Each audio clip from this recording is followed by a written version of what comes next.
And I was going to say, nobody CONCACAFs like Martinez CONCACAFs. Exactly.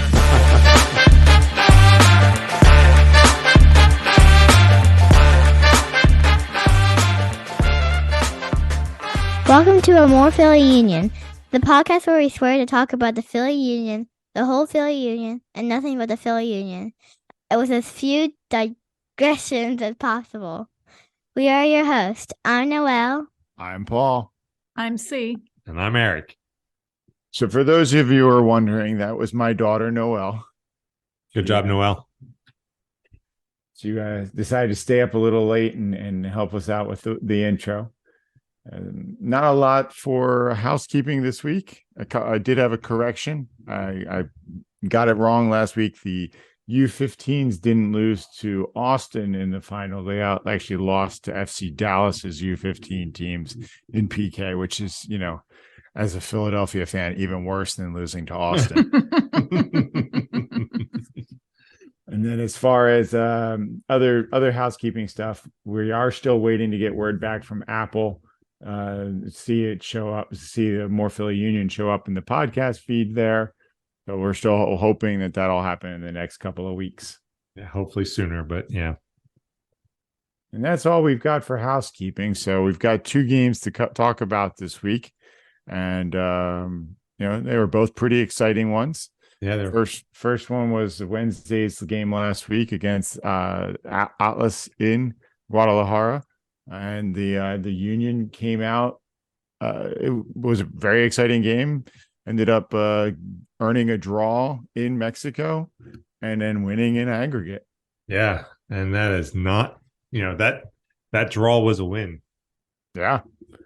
Yeah, to win in Mexico like that was definitely, or to draw in Mexico like that was definitely a win. Yeah, they came out and both teams wanted to play. I mean, obviously Atlas needed to get some goals. They were down 1-0 after the trip to Philadelphia, but they were also down 4-1 after their trip to Olympias, and they scored 4 at home to win that series. Yeah. So I'll admit I was a little worried, and I know in our last podcast we were all pretty okay if the Union had bowed out against a lot of Atlas. No. And now Champions League is the most important tournament in the world. I was going to say that. Here's where I issue my correction. Yes. No. Well, I mean, I guess you did call it. No, we all called. Do we all call the Union? No, you called the Union to lose. Okay. That game, right? So it wasn't so much calling it as it was wishing it. I'll be honest. That was one of those heart not head deals because I was just so frustrated in last week's discussion. Not with you guys, but just with the team. So I was okay with it. I think we all would have been. Yeah. Although Eric and I did both call draws in the second game and the Union win on aggregate. But I think we did that with the idea that would actually probably not be best for the Union's season performance if they had to go on. But, they did show up and, there were some really good attacks from both teams during that game. It was a good back and forth, match. Atlas scored, then, Union got an away goal to make it 1-1. So Atlas had to win by 2 to overcome the away goal deficit that they now faced. And the Union just kept piling it on, and, frustrations boiled over late. Atlas just couldn't find a way past the Union defense, and it got pretty CONCACAF chippy. Yes, it did. Yeah, it definitely did. Yeah, there were a lot of CONCACAF jokes and references from the commentators, I noticed. But yeah, it felt like there was a lot more energetic game than the average Union game has been. Yeah, it was a pretty, the game definitely opened up, definitely in the second half.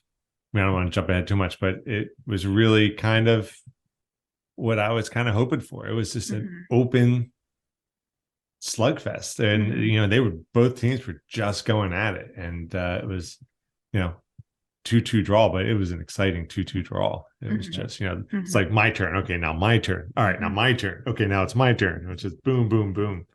Yeah, I mean, it was kind of dialing it back a bit. It was good to see Wagner back on the field. He had been cleared earlier in the week. His hamstring issue was well enough that he was able to start it. Did he he was pull up a little bit there?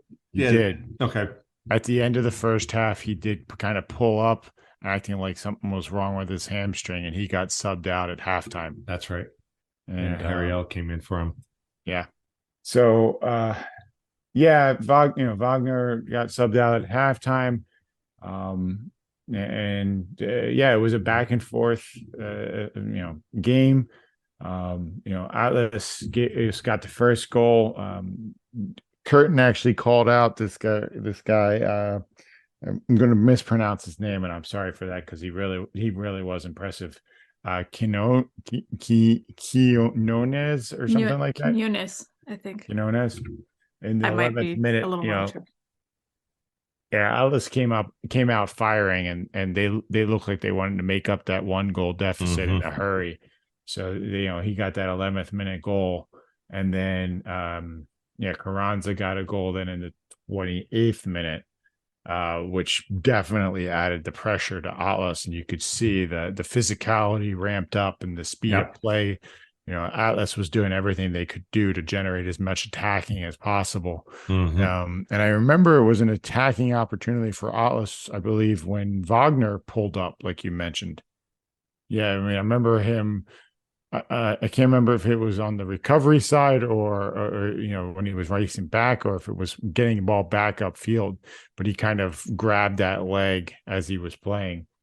I remember it was kind of just out in the wing there.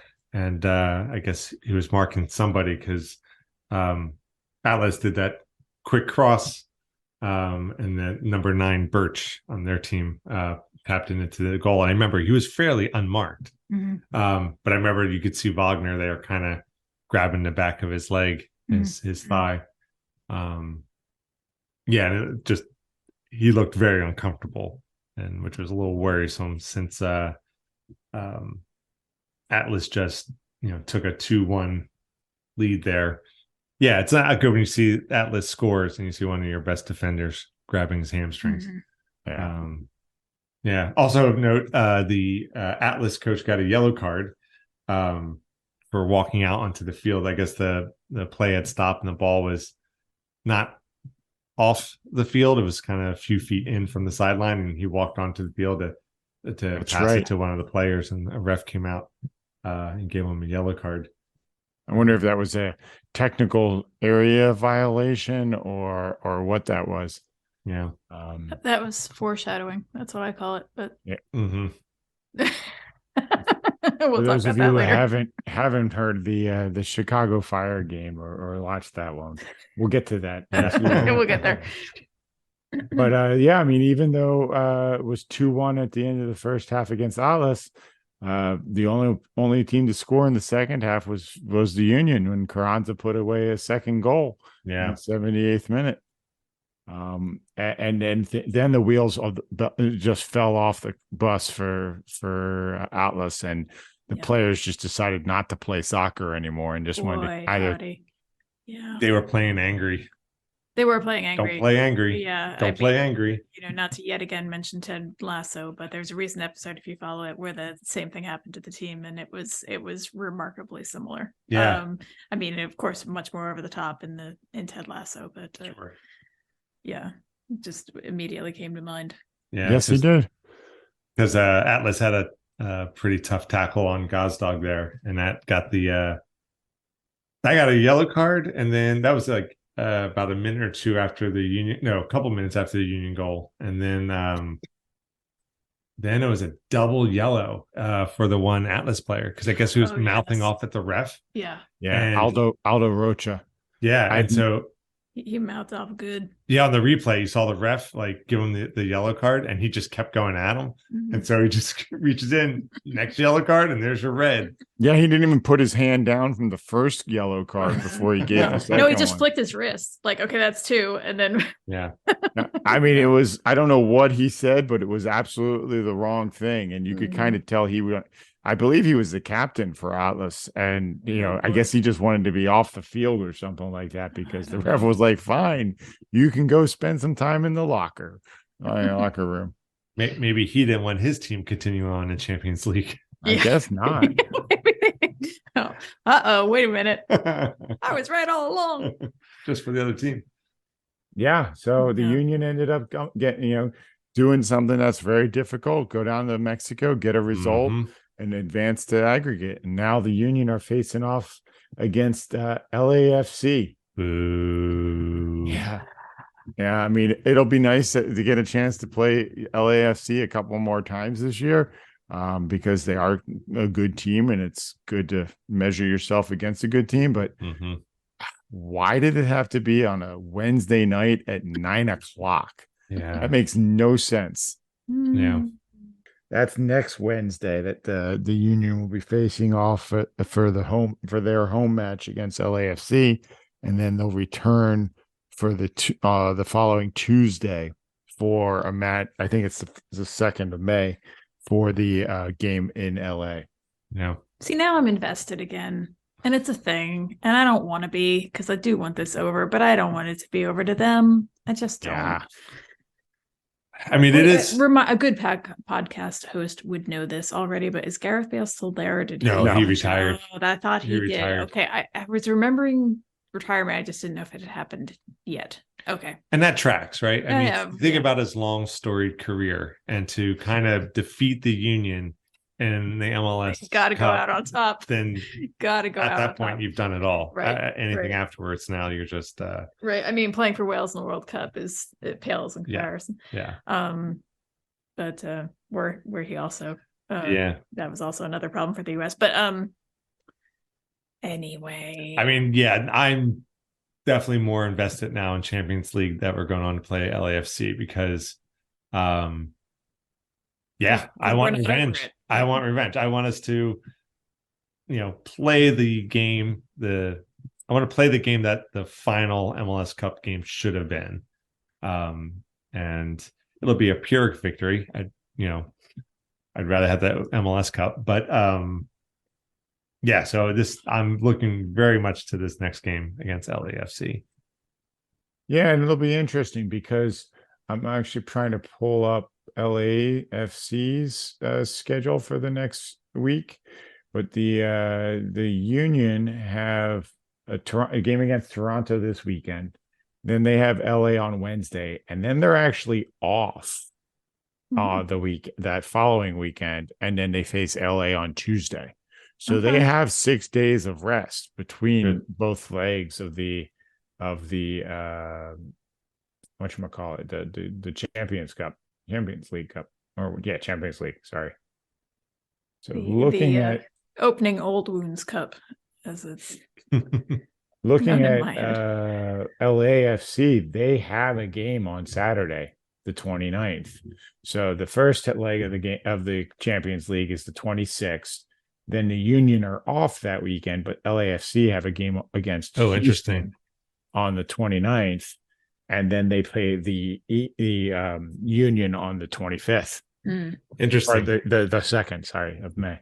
This reminds me of when there was more time during the postseason playoff games where a team would play whatever quarterfinal, whatever, and it'd be like 2 weeks until their next game. You forget who was playing. And you forget, but from a team's point of view, I remember just thinking like, man, like you're like, that's enough time to kind of get out of your rhythm. Yeah, for sure. And this is going to be kind of nice where we play and then we have that whole week to kind of get ready to play them again. Whereas, that'll be a good amount of time for us to rest, but not enough time for us to get out of our rhythm. So we'll see if that actually plays out, but that's kind of good. But, talking about MLS games, the Union did have to go away for their 3rd away game in a row and face Chicago. Yeah. at Soldier Field. This is like the big Union tour, like Mhm. the North American tour. Mhm. You know, Miami, Mexico, Chicago.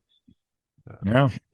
And going into this match day, the Union were in 10th place, 2 wins with draw, 4 losses. Chicago was ahead of them at 6th place with 2 wins, 3 draws, and 1 loss. Mm-hmm. And You sounded very much like when the other team scores at the stadium, Yeah. and the yes, announcer. So it always sounds like he is holding something nasty with 2 fingers while he makes the announcement. which is pretty much how you pretty feel. accurate. Yeah. Yeah, exactly. Yeah. So I mean, this game, despite the fact it was a long away trip for the Union, I believe they pretty much rolled out a starting lineup, a pretty strong lineup there. A little bit of switches up in the back, and they started Jack McGlynn in the midfield. Yep. But they ended up getting a 2-2 draw. Yeah, another 2-2. That didn't feel like a win or a draw. Well, it's interesting, like how different the same score can feel from one game to the next.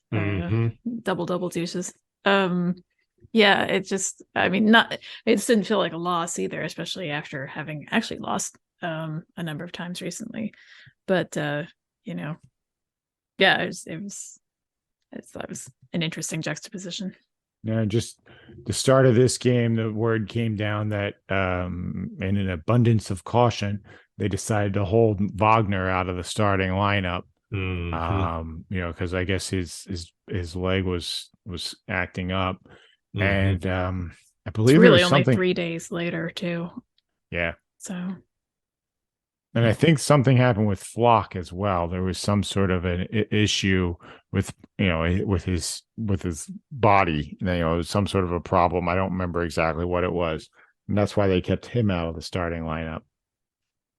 Yeah, it was a pretty nice day in Chicago, and Chicago, jumped out, got out on top of the Union.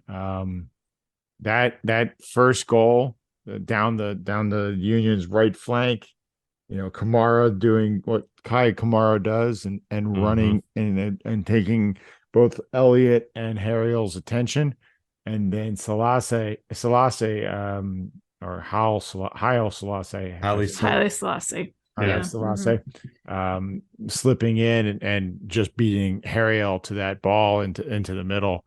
I've heard a couple people complain that Elliott should have done something with that to keep it going, but in my opinion, Elliott was counting on Blake to snuff it out, because Elliott was afraid of either touching the ball and putting it into his own net, or touching the ball, having it go right back to Kamara and giving him an easy, a close range shot.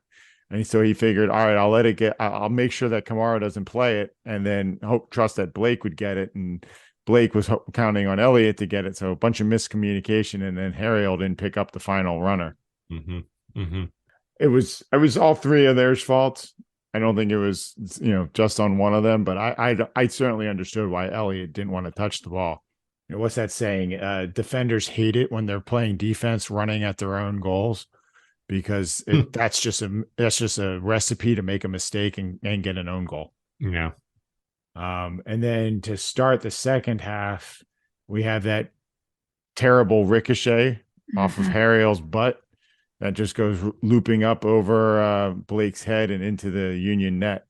That was with Glesnes trying to kind of clear it out. It went off of, yeah. Yeah. Did they rule that as an own goal then? They did. I think they did. Yeah. They did.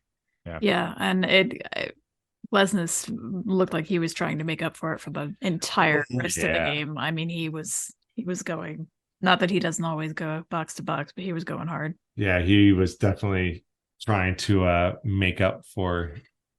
Yeah, he was playing with an extra level of spice. Yeah, you could tell. You could tell he was on a mission to rectify that error. Yeah. Which is great to see. Right? It's great to see. And it definitely seems to be another illustration that a 2-0 lead is the worst lead in soccer. Yeah, it's the hardest lead to defend. Yeah. Because if Union finally got a PK call in like the 62nd minute, and Ur basically took a kick to the stomach, went down in the box, and Gazdag calmly steps up and buries it top left corner. The keeper went the right direction, but Gazdag just got blasted it past him. Yeah, it was a good PK. Yeah. Sullivan gets subbed on in, when was that? The 64th minute. It's just right after the goal, I guess, a couple of minutes after the goal. And then Bizo came out and Real went in. And then I think it might have been the first real connection that Sullivan had. He breaks down the left-hand side, does a nice little change of pace, gets past the last defender and floats the ball across the box. And I was wondering if, it was coming down towards Gazdag, and it looked like he might go for the goal, to put it on goal. But then he saw Carranza in the middle and just lays it into Carranza's path for an easy tap in to tie it up. And it was beautiful. Yeah, it was a great goal. And we talk about making an impact on the field, like within 2 minutes, he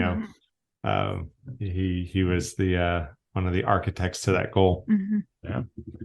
And there were more opportunities through the rest of this game, the Union and Chicago. I actually really remember thinking, watching the first half especially, that the game was wide open. I mean, Chicago was really doing a good job attacking, getting the ball out wide, putting a lot of pressure on the Union defense. Obviously they didn't get the final finish, the quality, that they wanted, but, I thought it was a well-played game. I thought it was, fairly entertaining. 2-2. There's a lot of goals there. Yeah. And there were some interesting, I think both the Union and Chicago had potential goals on their respective goals that went off the woodwork. And so it's kind of like each team had a moment where they could, kiss those posts for keeping the score the way it was. Also, I know in that first half, who was it? It was actually before the first goal of the game. I forget which player it was for Chicago, but it was from the Chicago side of the field, and Blake was out of the goal. Like, what's that? The midfield. Yeah, he just went for it. Just this long Beckham-esque shot on this open goal with the goalkeeper out, and he did. He had beaten Blake. Blake could not get back in time, but thankfully, a matter of just a few feet, and then that ball just went along by just a few feet, and it landed in the top netting of the goal. That would have been, that was a cheeky little play. I didn't like that was against the Union. Rather have it go the other way, but absolutely, it's fun to see those kind of creative little, hey, why not go for it? Little Clint Dempsey kind of just go for it, try something. So I noticed it on social. The Union was replaying a clip. I'll be honest, I don't remember exactly when this was, but it had to have been between the second Chicago goal and our first, because they were referring to it as the turning point of the game. And it's basically like a footage of Blake screaming at the team, screaming instructions and thoughts and cuss words. I don't know. It was a little unclear. If you listen closely, you could make yourself imagine that you hear the word believe in there too, but again, perhaps too much Ted Lasso. But they were calling it the turning point of the game, and that was that his leadership was shining through there. I don't doubt that certainly helped. I wasn't sure that without more context, I don't know what I think about that, but I don't know if you guys remember that moment. I didn't hear the clip. But I did listen to another podcast, and they were saying that he said something like, "We only need one. We just got to get one to get back into it," or something like that. And I think that if he did, and if it incited the guys to go get that goal, that's what he's out there for. He's he's wearing that armband for a reason. Also, it's good to see Blake's taking his own goal kicks now. Yes. So hopefully that means he's back to full playing condition. Mm-hmm. Good. Yeah. Yep. I'm still wincing every time he does it, just preemptively. But yeah. So both the Atlas game and the Chicago game. I don't know about you guys, but McGlynn, I've really been enjoying McGlynn because again, he's one of the young players, but he's starting to get a more senior player swagger about him in the sense of he plays with that confidence and fearlessness. And I think they're generating, results on the field. To use the Aaronson meter barometer thing, it's kind of like I feel like he's turning into the next Aaronson, if you will. Jack McAaronson. McAaronson. Yeah. So I think you're right. And there's a lot of people paying a lot of attention to what he can do. And that was it in the Atlas game where he played the one ball over the top to Carranza and Carranza finished it. It was just, Jack McGlynn is known for his left foot, but he did that with his right foot. And it was just a beautifully weighted pass. And Carranza made an amazing run to stay onside just long enough and just, beat that keeper. But yeah, McGlynn, he sees the game in ways that others don't. I agree. He's fun to watch. Yeah, I feel like he's starting to develop his own style, his own personality out there, right? His own ideas. Yeah, he's going full Neo. Wait a minute. Okay, I'm sorry. Let's dial it back a little bit. Yeah. But still, yeah, I agree. It's kind of like, no, but it is a soccer podcast. So if you mention Believe, it has to be Ted Lasso. Sure. Okay. But I've been enjoying watching him kind of, come into his own a little bit, and which again, that's another testament to the Union Academy Youth Program, right? We bring in these players, and it's kind of like a blank slate. It's like, let's see what they bring, and I feel like Jack McGlynn is starting to, dovetail nicely in what the team can do, but he brings his own bit of flavor, his own sass. Yeah, and I think the other thing that I really liked about the youth movement on the Union is that it forces the older players, the more veteran players, to step up their game. And we've got McGlynn, we've got Sullivan, we've got Real, Harriel, they're all pushing to get time on the field, but then the Gaj dogs and the Martinez's of the world that are playing for the Union have to step up and say, well, yeah, that's great and all, but I can still play this, and let me show you how. And that's these last two games, I think, really also illustrated the power and importance of Martinez to this game. Preach. He's all over the place in the best way possible. He closes down the attacks. And he shuts down. He stops a lot of them before they really develop, or he makes it easier for the rest of the defense to clean things up. And then his distribution is amazing. It's not Torres, it's not Gaj Dog's final pass, but he just knows how to find a player in that outlet place or making the run into open space and get them the ball. And suddenly everybody can just take a second to breathe and think about where it's going to go, where the next two passes are going to be. And then, he's a game changer for the Union. I'm excited to see where he grows, and hopefully some of the younger players like Bueno and Flock and McGlynn are learning a lot from watching Martinez, learning from his spell book, from the spell book of El Brujo. Well, speaking, go ahead, Paul, please. And I was going to say, nobody CONCACAFs like Martinez CONCACAFs. Exactly.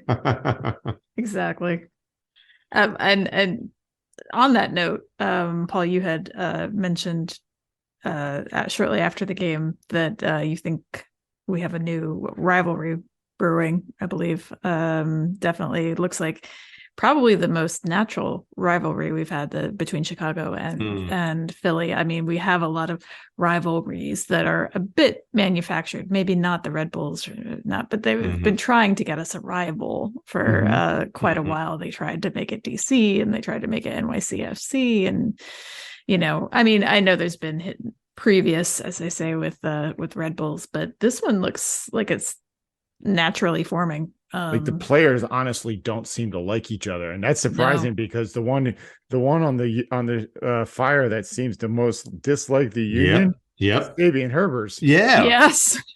Yeah. Like he even got a yellow card. I think I don't know for sure. I think he did in the previous. Yeah, he got a red card. He got a double yellow card in the last game. Yeah, that's right. I knew he got something. I couldn't remember offhand, but yeah, that's for sure. Now I did see Shabilko, who did not end up playing, if I remember correctly. Yeah, but he was chatting with Real.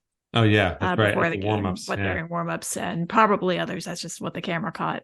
So Shabilko's not mad. At least not at everyone. And also he didn't play, so who knows? And I don't think there was a dust up there. But yeah, and then at the end of the game, which was also interesting because I think, if I'm not mistaken, much of Jim Curtin's career, if Jim Curtin were to go up in a Ring of Honor, if he hasn't already, it'd be at Chicago, because that's where he played. He was on the team, if I'm not mistaken, when they won MLS Cup. Yep. Yes. So, he has a lot of history there too. But then at the end, maybe you guys can capture this a little better than I can. But there was just some weirdness with Jim and the ball going out, and he kind of caught the ball as it went out of bounds, and one of the Fire players came over to get it, and he kind of played a little bit of keep away, right? Put it back out onto the field, and a lot of Fire players took exception to Jim wasting that time. And felt they needed to come over and say something to him, say many things to him. And Gazdag was like first one up, followed very shortly by Martinez. Of course. The surprise of absolutely no one. But still, it was interesting to see. I mean, I always start yelling, "Now, calm down!" at the TV. I turning to my mother. Hi, Mom. No, it was great. I mean, there was a big dust up. Both teams got into each other's face. And once again, like you were saying, the rivalry just seems to be forming between these teams. Even if it's not a rivalry, at least these current rosters don't like each other. Yeah, which is strange, but entertaining.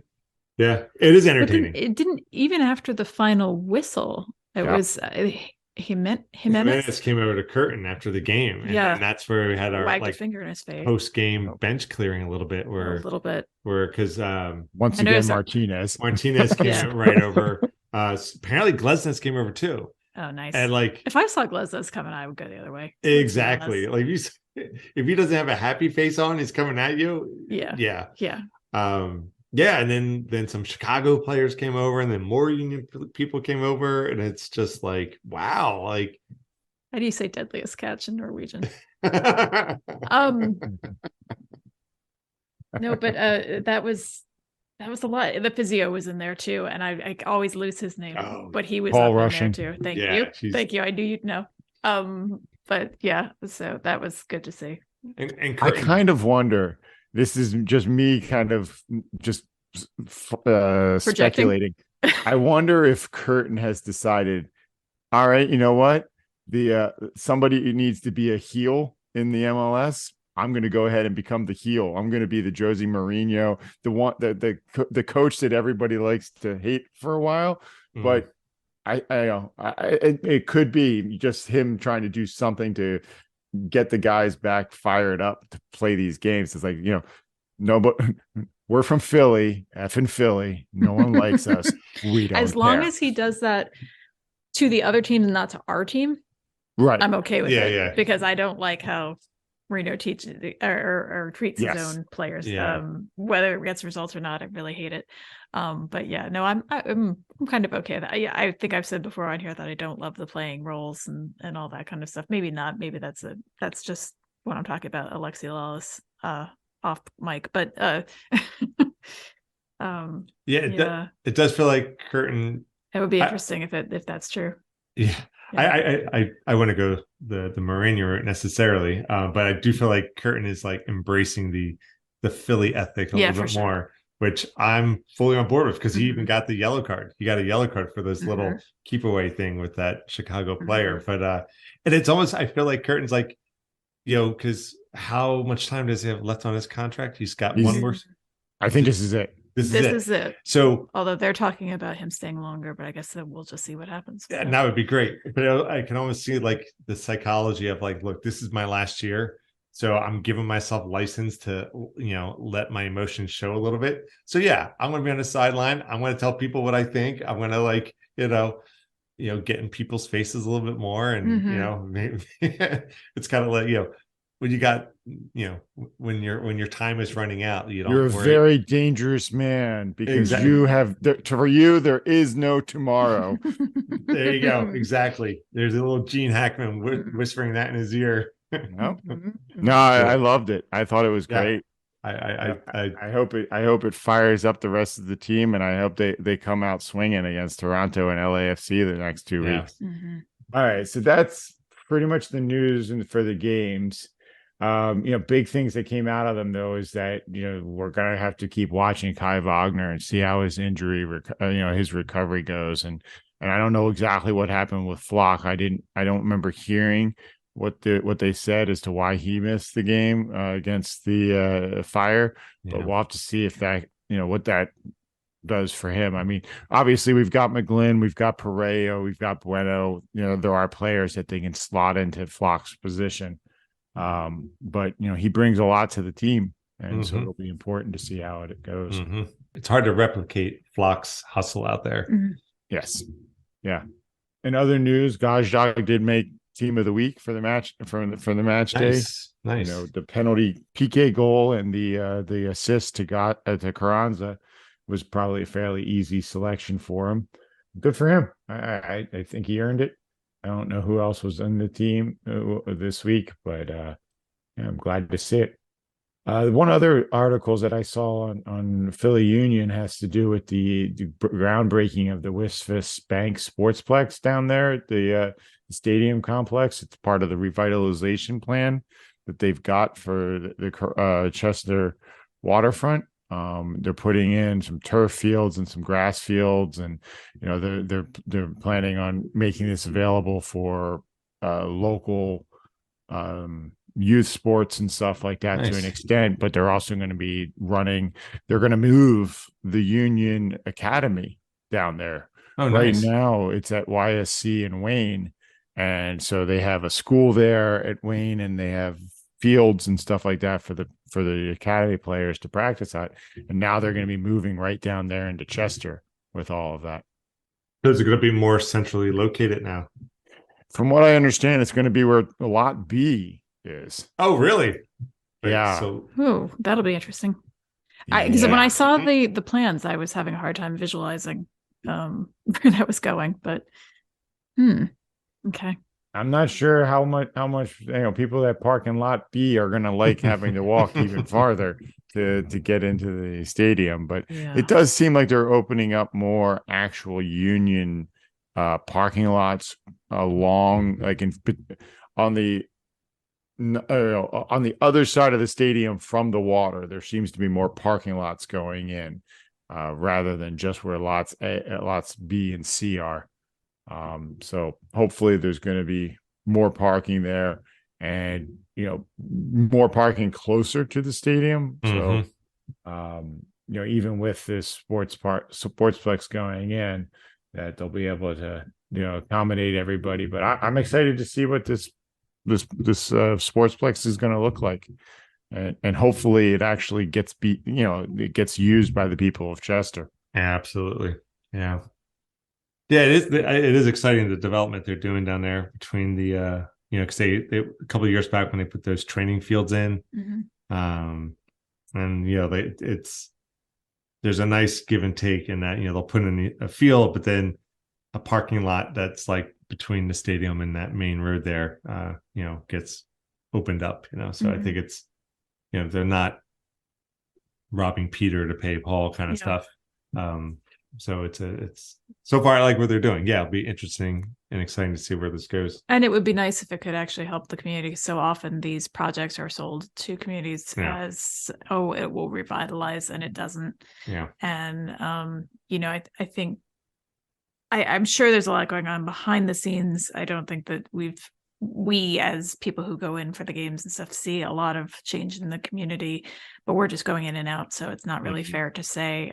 But I hope they continue their commitment and aren't one of those places that just goes in and builds their stadium and then so hopefully if they're planning on using us with the community, the young people in the community, that would be great. Yeah. And I hope they make it really accessible and easy for them to get there and use it and all that.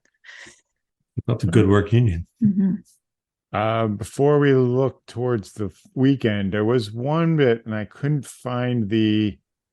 I can't remember if it was a Twitter post by one of the established MLS media people, but there was a rumor or a statement that I heard about that apparently Apple TV's MLS subscribers are like at 40% of what they expected it to be at. Wow. At this point. I saw that too. So the subscription numbers are not where Apple wants them to be. I imagine the word of mouth about the quality of the commentators hasn't helped, much less the fact that they still can't seem to get a director and producer to work together and not be showing close-ups of a defender on the opposite end of the field when they're putting the ball back into play and it's racing upfield. It happens at least twice every game that the Union are in, that they're stuck on a close-up on somebody that's not involved in the play, and then something's happening. Well, and if anyone has actually listened to our earlier episodes, you would know that we had quite a saga getting replays to appear at all in our feed, streaming via a non-Apple device. That's fingers crossed that's fixed. But apparently this past weekend, Apple subscribers had a lot of problems, and between it was about a 2-hour period. I think it was like between 9:30ish to 11:30ish or so Eastern time. And there was just the article I read was bemoaning the lack of communication about it. It's like, it's one thing if that happens, it's another thing to go radio silent about it. So, and to be clear, there's a lot going on with them getting it straight. Yeah, this was where they had basically, they went off the air for a while. Yeah, just radio silence across the board, both in broadcast and in communication with the general public of what happened. Yeah, so ignoring that a problem exists does not help in this social media age. You really have to put something out there. You can't gaslight the public fully, especially when it's Apple, not only Apple subscribers, but then Apple device users on top of it, who seem to be hit harder than non. So, but as the article that I read said, they did at least miss Alexi Lawless's portion of the 360. So, someday if this podcast ever gets anywhere and we get Alexi Lawless to come on, it's going to be just total humble pie for all of us. Oh, not for me. There you go, Lexi. There's your podcast. Yeah, exactly. Yeah, you can reach us at pod@morephillyunion.com. We'll set something up. There's your podcast. I think we've done it, boys. Yeah. All right, so looking ahead to this weekend, we do have the Toronto game. They're coming down. The weather actually should be fairly nice for the game, I believe, this weekend. This is a 6-point game. Yeah, Eastern Conference rival. Where are Toronto at in the standings at the moment? That's why Union are currently in 10th place. Toronto is in 9th. So that's what makes it that 6-point game, right? If we can get this win, that's 3 points for us and no points for them, which yeah, I gotta like the Union's chance against it. They're gonna have a couple of days before they have to face LAFC. They've had a chance to relax this week. You know, they didn't have a midweek game. I do think Curtin will make some changes to the lineup from where what they played against. No, they just played the Fire. That was their most recent game, right? So they I think there might be some changes, but it'll be a regular amount of rotation. But I kind of like the Union's chances. Toronto doesn't really strike me as a attack heavy team at the moment. You know that there's some rumors that their big signing Insigne is not settling in with the team quite the way that they hoped for. So as far as predictions for me, I'm actually going to go 3-0 Union. I'm going to go and hope that the Union really settle in and take it to them. Going big. I'm reinstating the 2-1. I know. I already filled it in. Yeah. I know. I actually didn't notice that until after you said that, but yeah, we'll go back to 2-1. I'm not as bitter this week. And I'll do my thing where I deliberate way too much, and then I'll dial it back. No, I think the Union are going to win this one. With the LAFC game coming up next Wednesday, I could see Curtin starting the game off with I'll call them the young guns. Sullivan, McLean, Donovan, exactly. Kind of get us through that first half, see what you can do, hold Toronto, and then bring in our heavier hitters for the later part of the game. I'm gonna say 2-0. Okay. 2-0 Union. Interesting. 2-0 Union. I feel like we've kind of shaken off some of the cobwebs, right? We had a very lackluster past couple of games. Getting that draw win in Atlas, I think was a big boost. Coming back 2-0 against Chicago to draw, and who knows, with 15 more minutes, maybe we could have won that game. So I feel like there's a bit of a momentum building, a little bit of confidence, a little bit of swagger. So hopefully they'll put on a bit of a show this weekend. And I'm going to say 2-0 Union. I want to see if Curtin comes with more attitude for this game. It'll be interesting to see. Curtin attitude watch. I think if there is some more of that, then I think it might be a planned, purposeful performance by Curtin, that he's using that to kind of spark something in his players. Yeah, but we'll find out. Yeah. And as far as further predictions, I say we hold off on it until we get to next week, because the next LAFC game is Wednesday. Yeah, because we'll be able to do the next week's recording before the Wednesday game, and we can talk about that one. We can kind of evaluate how the Union do over the weekend to fine tune any predictions, and LA too. Let's see how they do this weekend. Yeah. Gives me time to finish my Gareth Bale voodoo doll. It doesn't matter if he's not on the team anymore. Gareth Bale's sitting at home and like, why is my left shoulder hurting for some reason? Sorry. Disclaimer: if that actually happens, it wasn't us. Yes. I don't know the man. Never been to Wales. Yeah, this podcast is for entertainment purposes only. With that in mind, let's go ahead and sign off before we say something else incriminating. Yeah.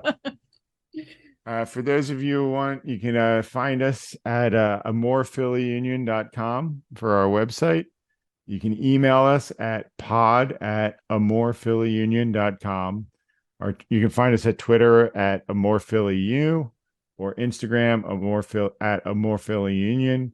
YouTube, we're also at amorephillyunion. You can get our podcast wherever you get yours, except for Apple, but hopefully that will be soon.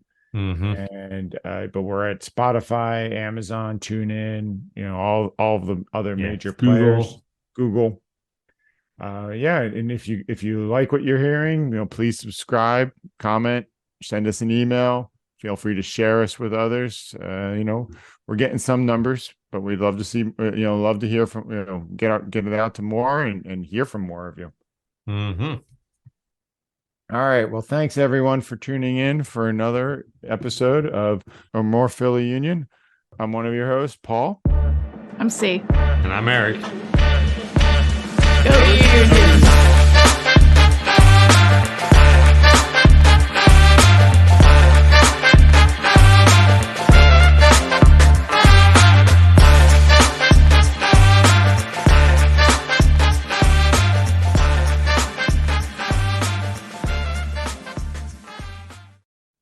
Yeah, well, head ref is adorable. That was me. Okay, there we go. All right. So there we go. Okay. I don't expect you to say that.